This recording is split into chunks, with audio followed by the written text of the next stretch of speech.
whole lot of grass. That's a good fish. Oh. So this is the last of the deep water. That is important.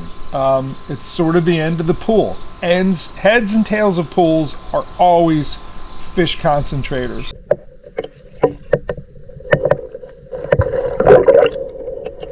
It's a little bit earlier start, and it is chilly. 49. Should not be 49 degrees in late summer, but you know, this is the beginning of our transition to fall,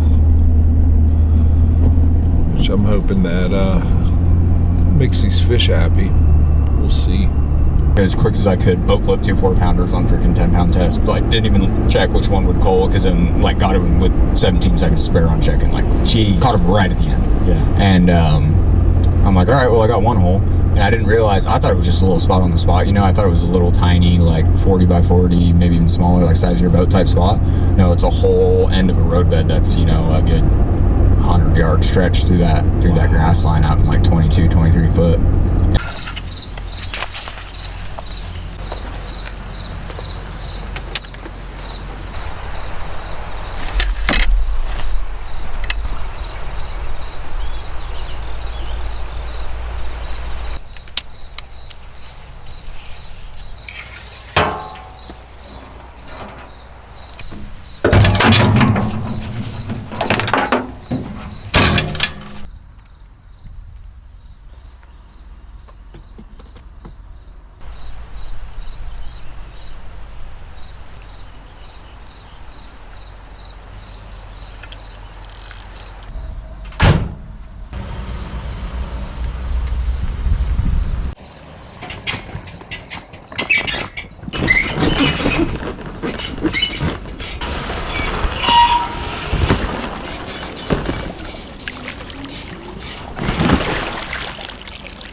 So it's difficult to not just start casting right away, and that's what I just did. But today's trip is going to be a little bit different. I'm going to bring this in, and we're going to run for a while. We're going to run downstream and then work our way back up throughout the day. This way I kind of get a preview of what hot spots there are, and then obviously I'll use the motor to just slowly work my way back up and really target the best spots. The best spots frequently are not right where where there's easy access, like the ramp's right there, and I'm sure that people routinely fish this water here. It's not to say there aren't good fish here, but in terms of the actual concentrations, it's probably not my highest percentage water. Okay, we've got the grass I want to see. I've covered, I don't know,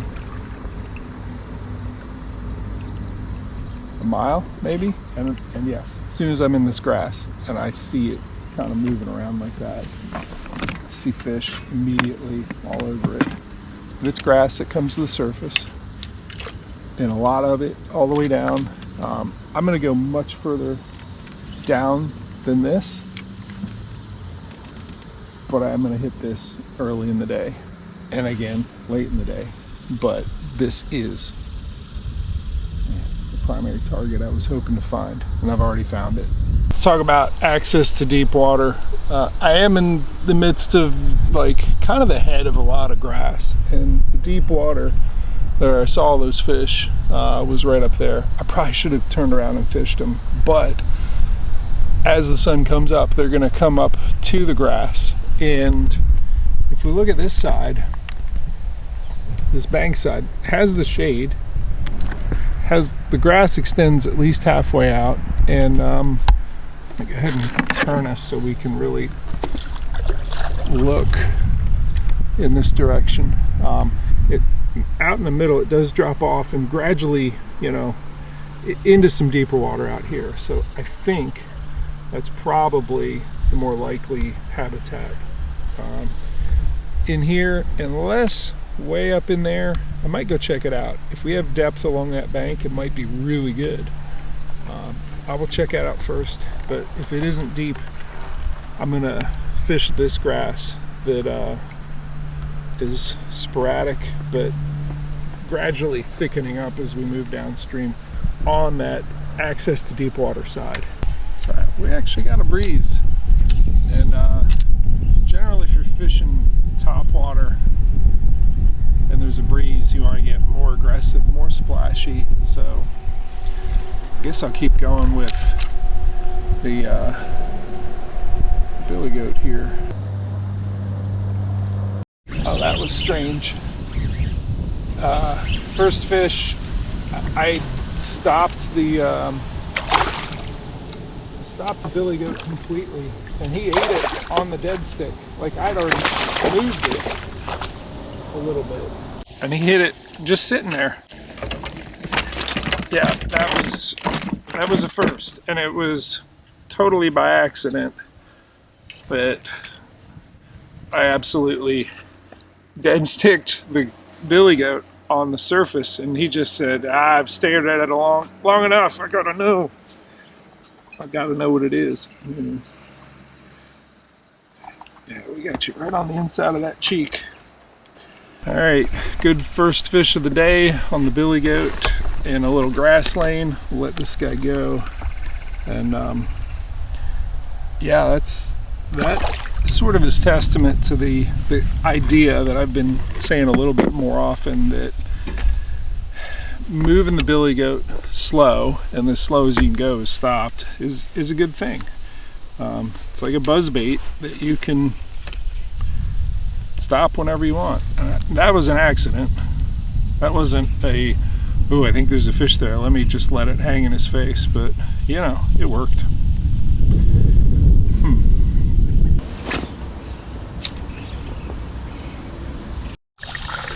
So I'm gonna stay on the shady side all the way down, not because I think it automatically has to be the better habitat. This grass provides shade wherever it is, so less of an advantage for the shade where there's a grass bed, but I'm sticking with it because in every grass bed you gotta sort of drift through or motor up through all sides of it to figure out, okay, these are the hot spots. And thus far I've only found that one fish. It was a nice fish, but you know, I worked that area a little further and pretty much determined that was an isolated deal. Worked it thoroughly enough to know, hey, there isn't like a big concentration of them here. So fishing as I'm moving downstream, I am less effective at it, and it used to be all I'd ever do was float trips from A to B, and the motor's changed everything. But the biggest thing that it did is it gave me a gear of power fishing that I didn't have before. Before I was just always, you know, paddling. The motor freed you up to make lots more casts. And I'm paddling up through this grass bed. I want to get to deep enough water that I can lob the baby jack on the deeper sloping edge of it. So I've worked the shallow side here, and I've made a U-turn and I'm heading back up. It wasn't real productive in there. I know it can be, in particular later in the day when the sun gets lower, and they just have been actively feeding on bugs emerging from all this grass. All right, I've come all the way over to the other side, and there is a lane where there's no grass right along this bank, where there's log jams, boulders there. There's gonna be some nice fish, you know, just underneath the overhang of the tree. Because for one thing, that's where all the cicadas are gonna drop.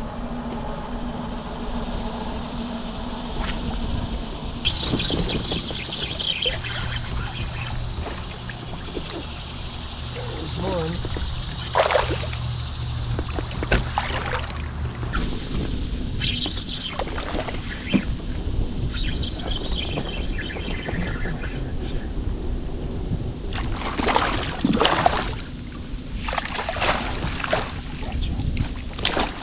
Alright, this one already let himself off the hook. What was the hook?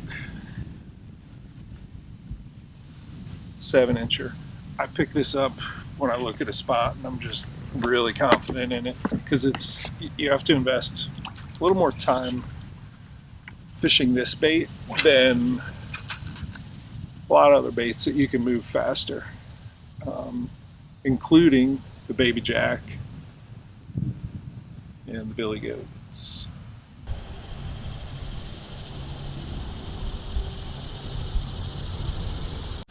Ooh, yeah, that's a good one. Oh my goodness, very good one. A whole bunch of good ones, but this is the best. Oh wow, there's like 10 good fish right there.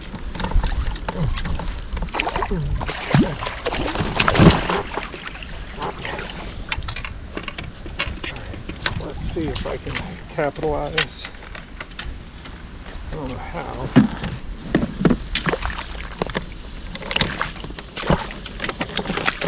I got a little llama tube here.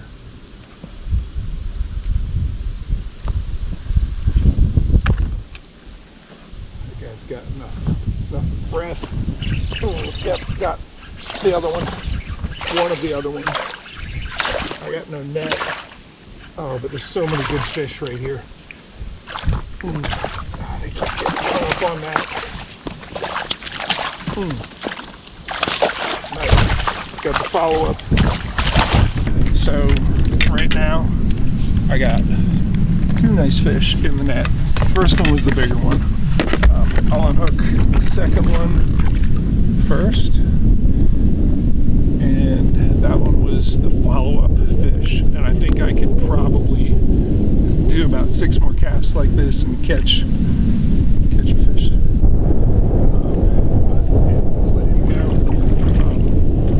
It was whatever I turned around and grabbed, and it wasn't even rigged right. You know, the head had poked through and whatever. It was something, and I bet you if I did know there was something right now, I'd get another. But I want to let this guy go. He's been in the longest, and he hit the 7-inch center jerk shad. So good fish here. I'm at the end of the depth that I saw right before I entered the grass beds, and I'm basically at the end of that pool, if you can call it a pool, but it's the tail end of all the depth. Most of today I have not been in water deeper than like 3 feet, but this is the beginning of a lot of, you know, we'll get a quick measure. He's not huge,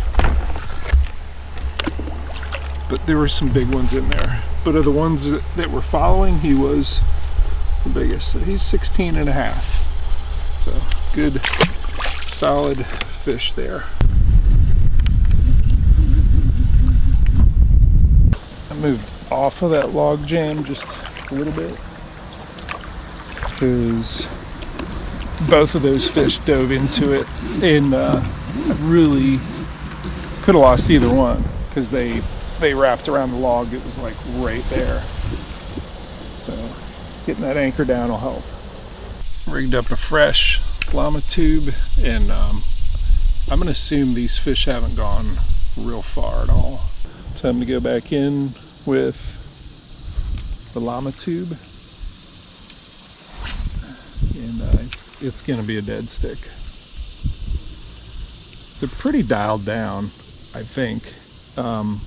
There we go. There's something there. This is a bait that fishes well when they are dialed down.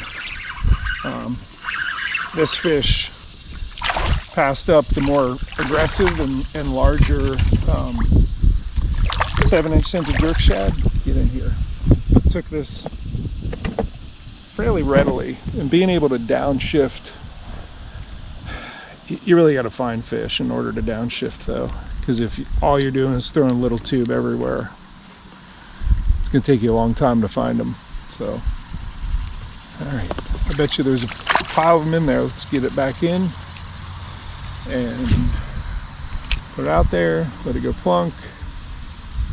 Just let it get to the bottom. And then pull some of the slack out of the line. And last time I did that, that fish was on. But I'm near fish, so I can just let it sit.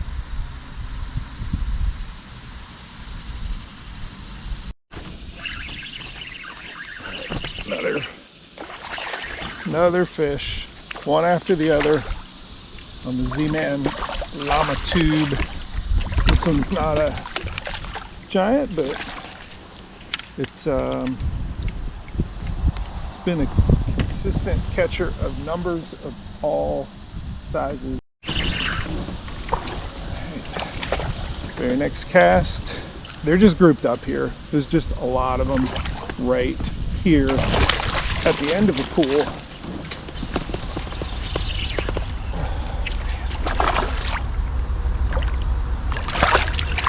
Third fish in 3 casts. Oh, look at that. Look at that big jump. Wow, it's got a big one. Beautiful. I just did this, the dropped pin thing on that hole, because it's the last of the depth as you move downstream into a big shallow area, and there are a lot of fish there. There are a lot of carp there, and the carp kick up things, and big smallmouth know to hang out near carp in summer because, well, in a lot of seasons actually, because they kick up stuff and make it easy for that smallmouth to eat. I think that warrants a illustration to explain how much deep water there is there, and that this right here is the end of it.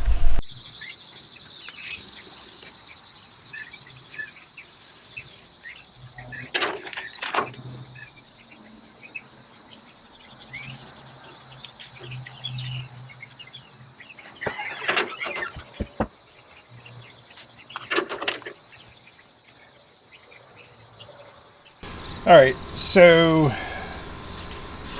we have fairly vast deep water up in here, right?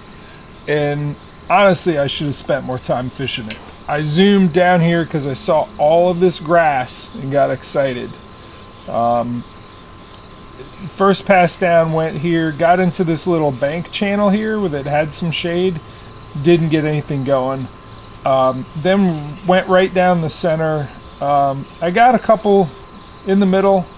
That first one on the dead stick goat.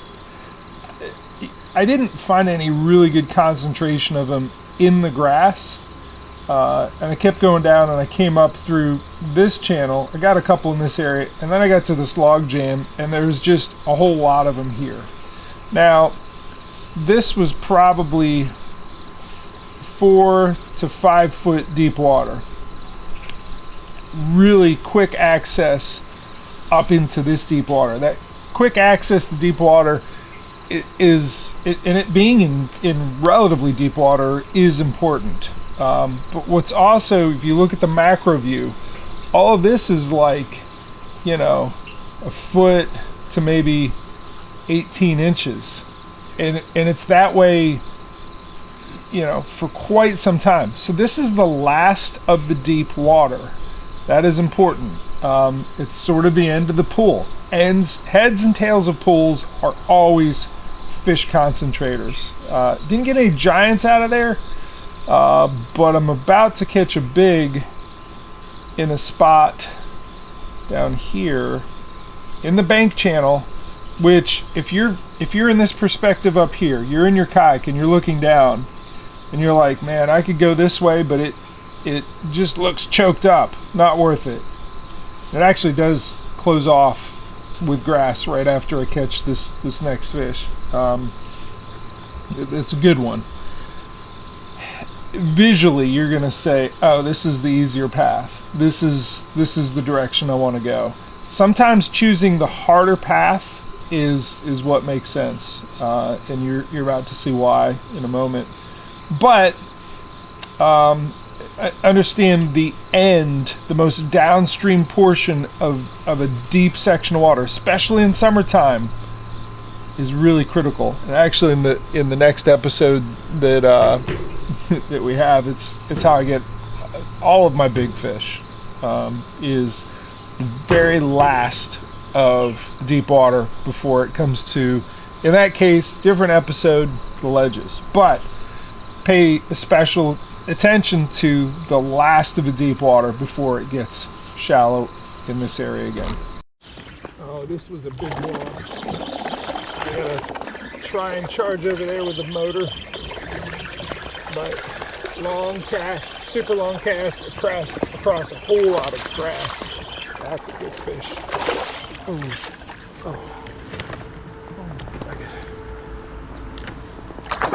Man. It's amazing if I can keep the button across all of that. Really great hook I'm using. Gotcha. Wow, I didn't deserve to get you, dragging you through all that. That was an immediate, as soon as it hit the surface, I just found the right location. Found out where they like to be. And it dropped right on his head, basically. So 17.25. Let him back in his grass.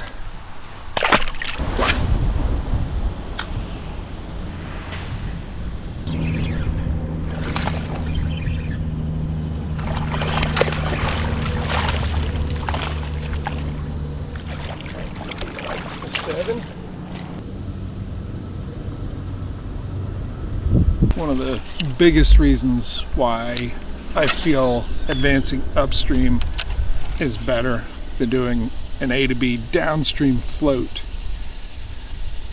is that as you advance upstream, you are always in some part of their blind spot. That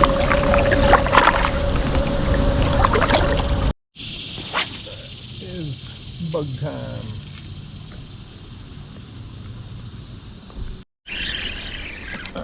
First bug fish, and it's a nice one. Very nice fish on the fuzzy bugs. Got one following. Yep, the one that's following is bigger, of course. And that's still a nice one on the bug. Alright, so that fish was right underneath this tree branch. That's where they look for them. That's where they're going to fall. So, throwing the baby jack in the deeper grass, like we've moved up into some deeper water. All of it's at least 3.5, some of it's deeper, but I can't tell how much deeper. But this is, this is where the deep part of this pool begins, or really ends. It's the more downstream side. And a bladed jig will call them out from their hiding holes underneath these thinner patches of grass. All right, so first cast with the baby jack. I had a nice fish follow and did not eat. So again, they're telling us stuff all the time. That's not the rod I want. I need to downshift, and that's what I'm reaching for right now. I want a moving bait, but I want it to be more subtle. More subtle than the baby jack, which was enough to get their attention, but not enough to get them to commit to the eat, which goes along with even the first fish I got this morning. I paused the billy goat and just let it sit there on the surface, and probably, I'm gonna tell you, it was sitting still for 8 seconds, and it just, but that's telling you something too, that you need to downshift. I'm still going to throw a moving bait, but we got the green pumpkin goat that I can strain a lot of water pretty quickly, and they will eat it. Oh yeah, all right.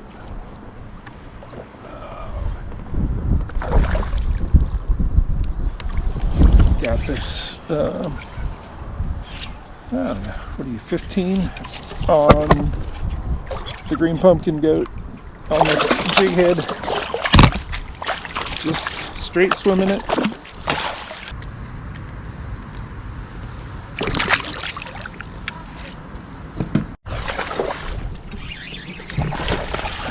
same part of the pool is at 15 or so. Next cast, another one on the goat. Another deep water goat fish. Oh, it's gonna be hard to pull them up through all that grass. There we go. So the cloud cover has increased to the point where I think top water makes sense again.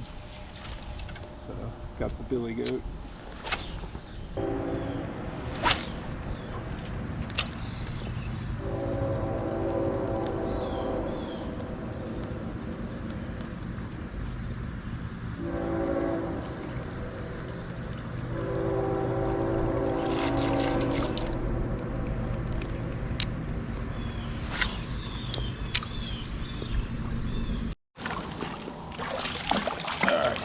Nice.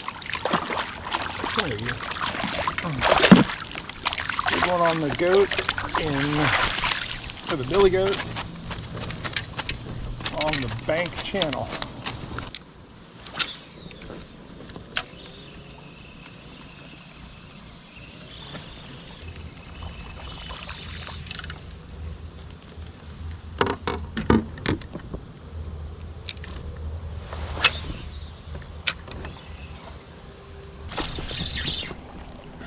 Yep, that's why we come. Yep, that is the one I've been looking for in this grass.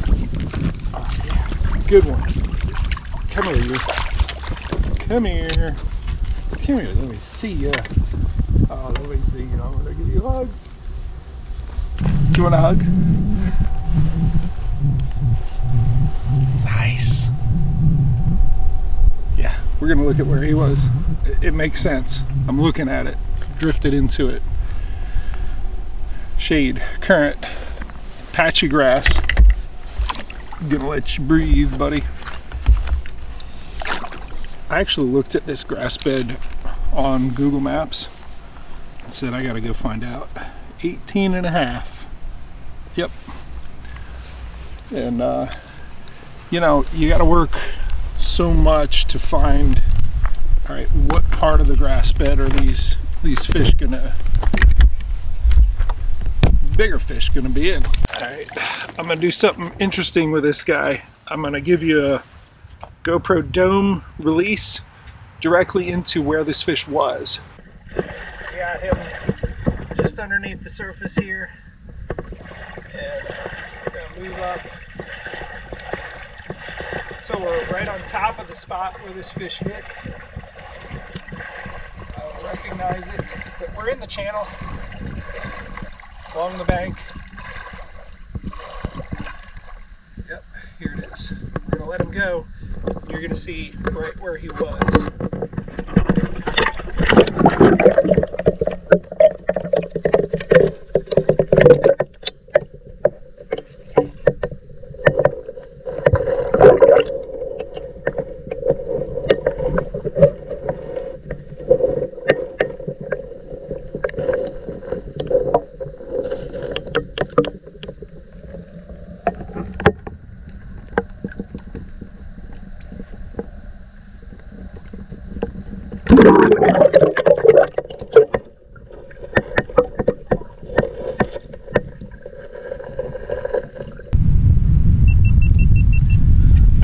What do you think? I showed you two different likely targets right next to each other. One was some pretty good sized boulders in what formed sort of a corner pocket with some pieces of logs. And then I swung out, and probably 8 feet away upstream to the right was that tire and a boulder together. So it didn't matter when it's this clear. This thing gurgling along the surface, everything's looking at it. Everything sees it. All right, for sure, you just got a really good micro view of where that fish was. Let's look at the macro, where it is in this river. And remember what I was talking about of choosing lanes that most people who are float tripping through would not choose, and I would not choose this lane, because as we look down here, it kind of dead ends into a bunch of really visibly choked up grassy areas. You know, the easier path is for sure actually over there where there are some people going through. So macro view, you know, the channel on one bank, but it's the one that is probably less traveled.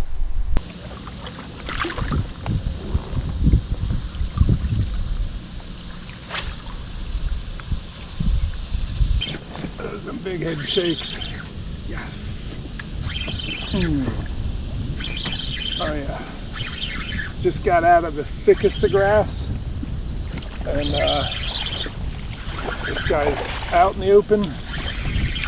Nice fish. Oh, you're a big one. You're a big boy. Oh, yep, big fish. Nice. Another nice one in this grass bed. You know, I had just slogged through the thickest part of it, and right as I'm coming out into it, opening up, this guy hit the 7-incher pretty violently. It's fun to see that. So 17 3/4 incher. Let's take a closer look at where this guy was. So all of this behind me, really thick. Nothing, there was no depth. A couple of spots where there was some tires where maybe it was not even 2 feet deep. But as we come here, you can see it's still thick here in front, but you get just past that slick area where the grass is coming to the surface. Where the wind is working on it, that's all deep. Deeper. And that fish was on that transition between this thick grassy stuff and where it drops off deeper, and it's kind of out in the open a little bit. So transitions are always good. I'll take a look at where that 17 3/4 was. It's obvious once I got over here. I couldn't see it from where I was at, but it's pretty dramatic. Let's take a look. Nice big boulder, nice grass patch around it. There's still some hard bottom around. It's probably 3.5 feet deep, whereas it's been shallow. Really nice area. Yeah, there's isolated boulders in the grass, bigger rocks, for sure hold extra value, and I didn't know it was there. I just lucked out. So there was really deep water below that, and below the bridge piling, and kind of in between. I did good on a bridge piling the other day, so we'll throw the automatic eat lure in there. Oh, it just feels so good when they hit a tube. Such a solid whack. Oh, thanks. Come here, you. Come here. Get into that. There you go. A little more goat shade. This just looks right. I think there's going to be a big one in here.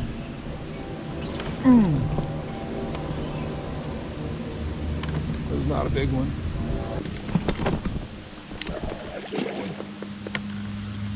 Yep, that was a good one on the goat. Just swimming it. Out in deep water. Nice, deep, rocky.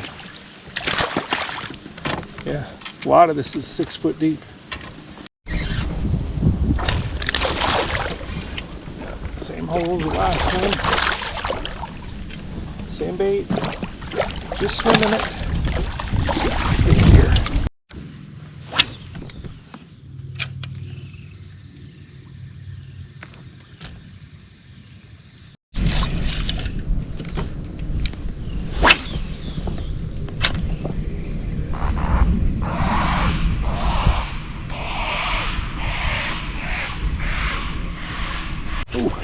next one on top water.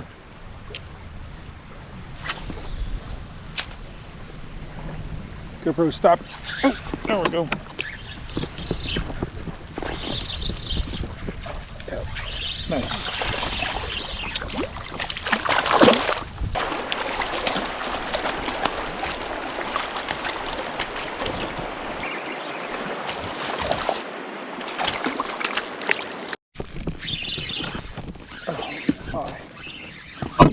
Probably gonna have to walk over this crab walk. Oh, that's a good one. It's an adult. Nice. Oh, nice. Yeah, get in. Gotcha. Some top water joy.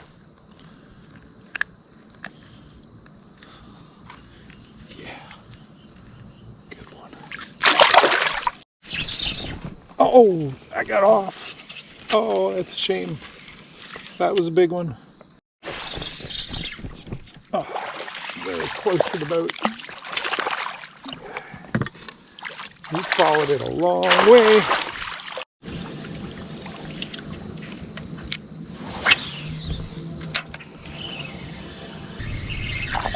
Yeah, you're pretty big. You are pretty big. In this grass. This was your spot. Nice. Come here, you. Yup. Good, good. Going deeper into this grass bed. I keep thinking I'm going to run out of current, but it keeps forming.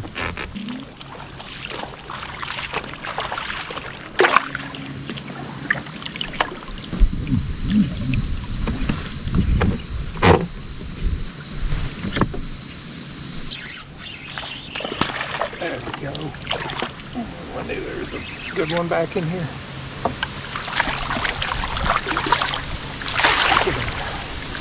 Oh, that was a power move from a big fish, I believe, to eat. The billy goat. Yep, that's a good one. Very shallow. Oh yeah. Let's get you in the net here. Quickly. Quickly, please. Quickly. Get out. You're not being very cooperative. Hi.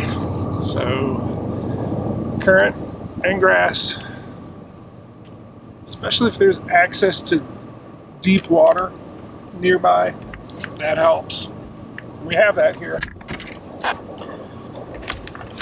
Let's see what this guy is.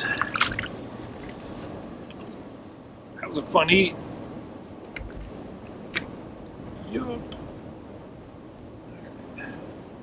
Looks like 17 3/4. Thanks. See ya. This spot right here is so typical of where I've had some of the better eats this summer. So you have thick grass bed, you got current on one side, and you just kind of wrap around the back just a little bit. They're right on that seam, but for sure associated with this matted stuff. So find the channels on either side of the matted stuff. We got some more of that down this way. Let's go check it out. So I'm creeping up through here, and I'm using my elbows, the one-hand paddle technique, to just give me a little bit at a time. I don't want the motor running because it's just gonna sputter and hit stuff and spook fish. So, one-hand paddling. I actually hooked this one right in the rapids, and I've been dragging it around for a while because I did not want to lose my ground. Good fish though. in time. Yeah. There are so many ways to catch them this time of year. But the billy goat on current seams on a grass bed is fantastic. It's just fun. It's the funnest way. You see the reverse wake, you hold steady, you keep reeling even until you feel the weight. You gotta wait for the weight. The weight comes, and then you just reel.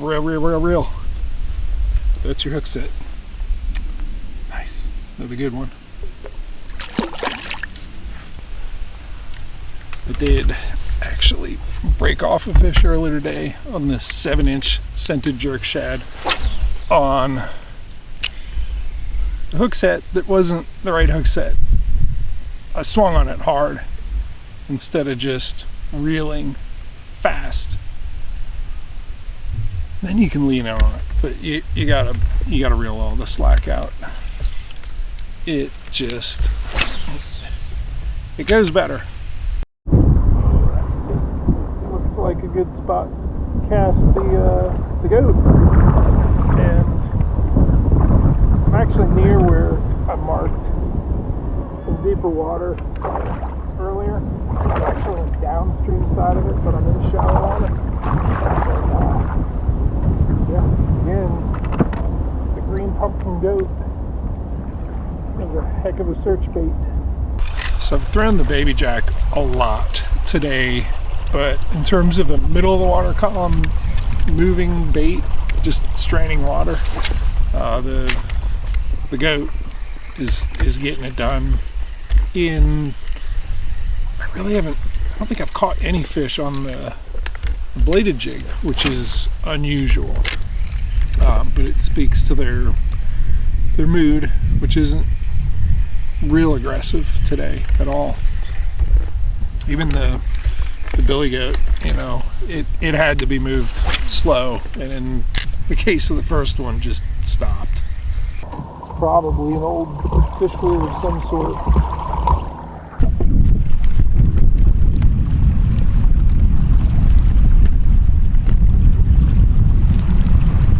think people have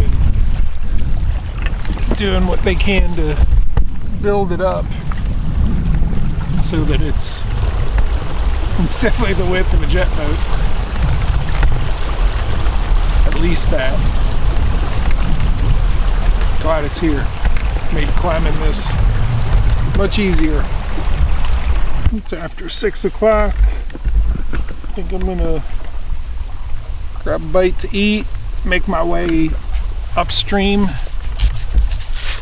I got some grass beds I can hit the second time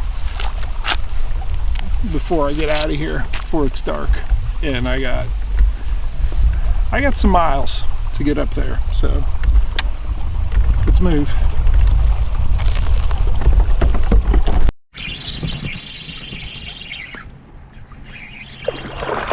Oh, quick release. Oh boy, that was a long cast. Oh. Long cast. Big boy. Nice. Oh, so much fun.